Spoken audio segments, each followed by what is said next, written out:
Hi everyone, Dr. Tran here from Color Chiropractic in Bellingham, Washington.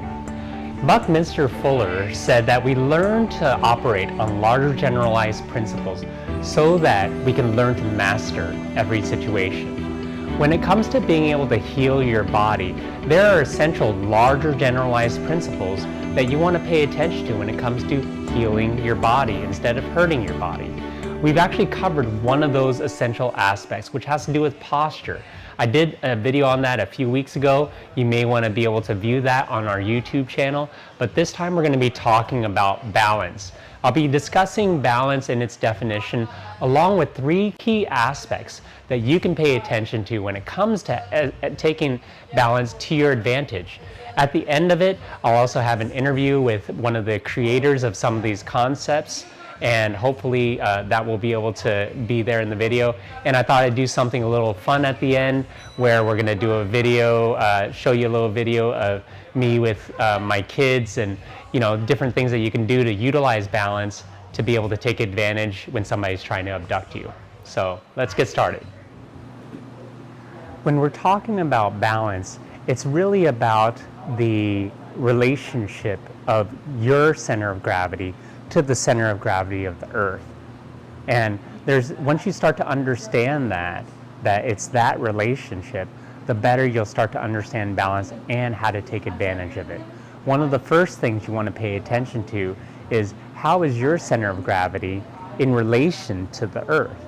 The closer that you are to the earth, the more balance that you have, and the further away, the less. So if I were to take a crude example, I am as close as I can be to the center of gravity of the earth when I'm on my stomach like this, okay? But here I actually have a lot of stability. But the more that I'm further away from it, being on all fours or even on all twos, the further I am away from that center of gravity, and I'm losing that stability and exchanging it for mobility. The thing that you can apply with this practically is how do you set up your environment so so that you're not really hurting yourself. Well, if you pay attention to the fact that you want to have stability with heavier objects, then you'll actually place certain things at the bottom shelf in order to have that stability when you're trying to lift that weight, okay? And whatever you're trying to lift, you want to have that type of stability. But when it comes to having that mobility, you want to do that at a higher level because you don't want to be as stable, but you can be able to handle that load on a lot different level. So that's one of the first ways. Another principle of balance is that the larger your base is, the more balance that you have. You can apply this in a practical sense when you're actually doing your exercises. You see, the less surface area that you have, the more mobile that you have, more mobility that you have, but also the less balance that you have. If you're trying to strengthen an area, you can be able to test your limitations by seeing less and less surface area. So I'll tell you what I mean. Let's say that you're on all fours, okay? This can be a very stable position. But when you start off with trying to straighten your back, you might want to start off with arm extensions. As you're extending your arms, you're actually creating less surface area. And in a balanced strategy with having less, well, you're challenging yourself a little bit more. Now, that's not too tough, but when you start to extend the leg and the arm and trying to keep those straight, like a bird dog, there you have even less and less surface area, right? But if you wanted to really challenge this, I can decrease the surface area even more on my back leg. So if I start to lift this leg, then it really starts to challenge my balance. And I start to pay attention more to the strengthening aspect in order to try to maintain that. So be able to utilize that to your advantage to test yourself and see where your limitations are. So the last principle that you really want to pay attention to is where is your center of gravity in relation to your base? Because if this is my center of gravity, the further I am away from my base, the less balance I actually have. So if you are to apply this in a practical situation, if we're doing an exercise where, or even in general, we're like lifting something heavy, and we're lifting this weight over here. Well, this is throwing off my center of gravity because now my center of gravity is on the outside of my base. Okay, if I increase the base, I could actually have more balance this way, and it's not so hard. So you may want to increase that. But if you have more of that narrow stance and you're trying to do this, well, you might be setting yourself up for injury. Okay, so kind of depends. You got to be able to find your balance, but actually see where you are in relation to your base. Sometimes too, when you're actually lifting something and you have a lot of things to carry, let's say it's like a heavy suitcase, well, you're not gonna, you're gonna set yourself up for injury as you're starting to walk here. But sometimes what you want to do is you want to balance out that center of gravity in relation to your base. So carrying 2 suitcases, even though it seems like it's that much heavier, you're actually more balanced this way in order to do the jobs that you need to do. So if you need to carry your wife's suitcase, it's not going to be all that bad because you're going to be a lot better balanced, and you're going to you're going to make a happier wife, but you'll also not be injuring yourself if you're going through an airport or doing some heavy duty stuff. Make sure that you're doing it in a balanced way so your center of gravity is there for you. So I hope that some of these bigger principles in regards to balance really helps you out. Again, by paying attention to the larger principles, you'll really learn how to master it so that you're healing your body and not hurting yourself. Again, pay attention to that center of gravity. How is my center of gravity in relation to the earth? Am I closer to it and adding more stability, or am I higher from it and adding more mobility? Each situation might be a little bit different. Secondly, how is your base? Do you have a bigger base? Because if you do, you're actually going to be more balanced, okay?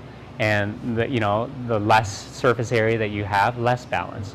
Thirdly, how is your center of gravity in relation to your base? Because you don't want to be thrown off, and that predisposes you to injury. There's lots of different aspects to balance. We may even talk in the future about the idea of dynamic balance versus more like static balance. There's a difference between the two. Again, we'll probably talk more about this in maybe even some future interviews as well. I hope you enjoy some of the bonus materials, and if you have any questions, please give us a call or let us know in the comments section. We'll be able to answer your questions as best as we can. Hi everyone, Dr. Tran here from Color Chiropractic. I had a great trip to Montana just with one of my teachers, Mr. Skip Hancock. He's the one that incorporated a lot of these different things about balance. Again, the concepts that we reviewed in the past video was about those 3 aspects of balance when you're really wanting to be able to heal your body.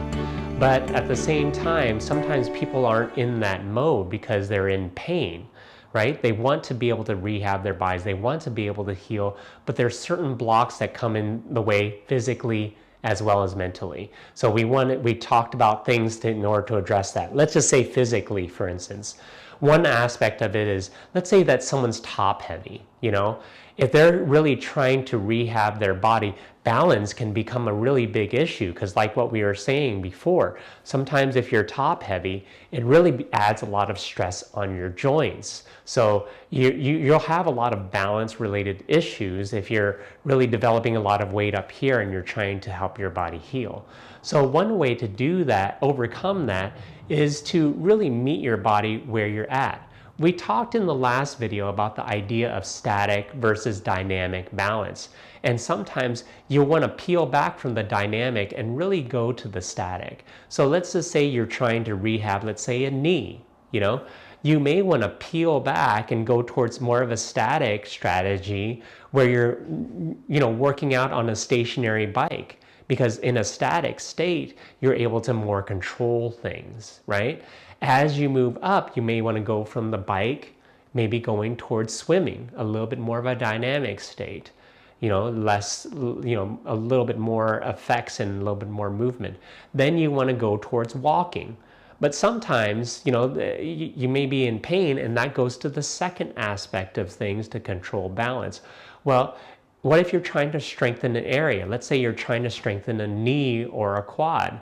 Well, doing exercises, let's say that I'm in a pool, and actually having that leg up with a feeling of support, you can actually work out that quad without having much of the effects of gravity and having that resistance with the water. Okay, but later on you can move more towards what you can do in a rehab area like our office, where you can have your leg up like this and incorporating that same aspect of balance. Okay, so really meeting your body where it's at, it comes to the third idea, because balance isn't just something that's physical, it's also something mental. Sometimes when we're injured, we have these mental blocks that prevent us from actually being able to properly rehab our body. So if you're really trying to strengthen and you're finding that you really don't want to, you want to be really careful, it's good to pay attention to that, while at the same time paying attention to what's called an easy feeling. Okay, you want to get to an easy feeling of being able to move. So even though you're not able to rehab here, in the rehab center at the office, you might want to go to the pool. Whatever's going to create that easy feeling where you're creating some strain on your body, but not necessarily pain, helps you to work your way up so that you can be at ease more mentally as well as physically. So that's what we had. There are other things that we'll talk about in other videos, but hopefully you liked it, and be on the lookout for the bonus video with my kids on how you can really apply balance to getting away from your parents or other stuff like that. Thanks a lot. Hi everyone, Dr. Richard Tran from Color Chiropractic. I'm taking a different role today, and we'll just see where this goes. So many of you know that I've actually been doing martial arts for a long time, and I thought, we're here in Moab, Utah. We're about to go to the fair today, and I thought I'd teach my kids and Victor's kids some different things about self-defense. Now you can learn about some of these different things in this book by Skip Hancock. He's one of my teachers, and it's called The Path to Excellence, the Case for a Universal Martial Arts System. And there's a couple of different things that we'll be covering, because let's just say that you're at a fair, or just, maybe your kids, you're kind of worried about your kids, and that's justifiable. This might be something that you might utilize for them. In our art, we talk about this idea of grabs. Now we know that sometimes people might some perpetrators might want to grab you or certain things like that. So let's just say, for instance, this is my son Xander, and this is Julian here. Now let's just go ahead, and I'm just going to see, Julian, I'm going to see if you can try to get away from Xander when he tries to grab you. Okay? So go ahead.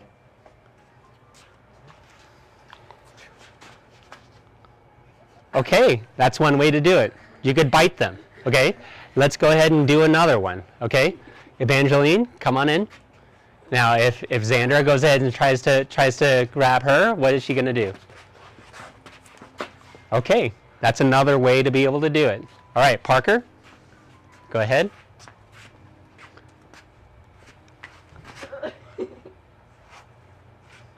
Okay, so not as good. These kids have a lot of things to learn.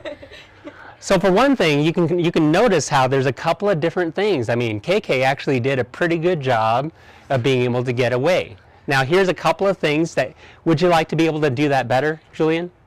Okay, instead of biting him, sometimes your bite marks might not be too good. Okay, let's just see, come on up here. Now one thing that we talk about in regards to the martial arts is distance is your best friend. Okay, and the reason for that is if somebody's trying to grab you, you can create more distance. Not only will that make you safer, but it actually causes your opponent to be more off balance. So if you have a big guy going against a smaller guy, the idea of Julian trying to take advantage of Xander is not very likely. But if he creates distance, then see how that can be different. Okay, so create this whole distance and just go ahead and, okay, that's pretty good, right? But let's just say that in this case, Julian's kind of like this. Now, bring his hands away, right? The more distance that he can create would be there. But let's just say I'm gonna be a little bit with you here. If Xander were trying to grab me up close, for me to try to pull away, it's not that much. But if I were back here, a lot easier. Okay, so it can lead towards something like this. Just like that. Okay, easy ways to be able to do that. Okay, let's go ahead and go with Evangeline. Let's go ahead and you do what you just did, and then we'll see how you can be able to do it better. Okay, pretty good. Okay, she grabbed his hand, she actually broke away, and she broke away from his thumbs. Now you realize that when she's grabbing him, the best place to actually break away is like right here.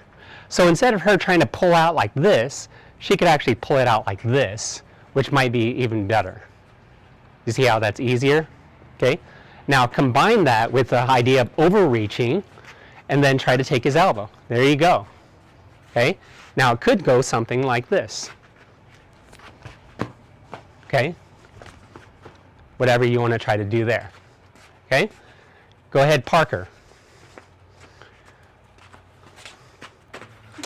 Whoa! Counterattack. Now I think she actually did a lot better.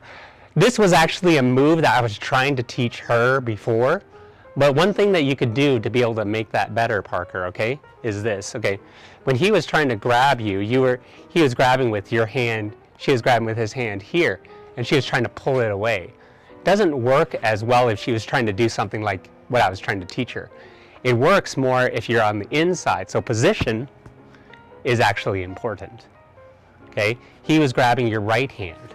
Okay, if he grabbed your left hand and you did that same thing, you pull away and then you're going like this. So go ahead and do that. Like that. That's how you can get away.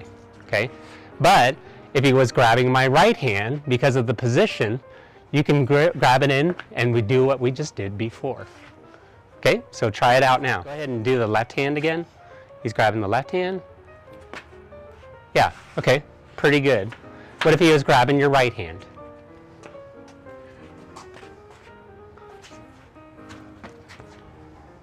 Okay, could be a thing. That's one way to do it. Right? So those are different ways that your kids can be able to avoid a grab when their parents are trying to grab them. Or, probably somebody else. Okay, that sound good? All right, thank you very much.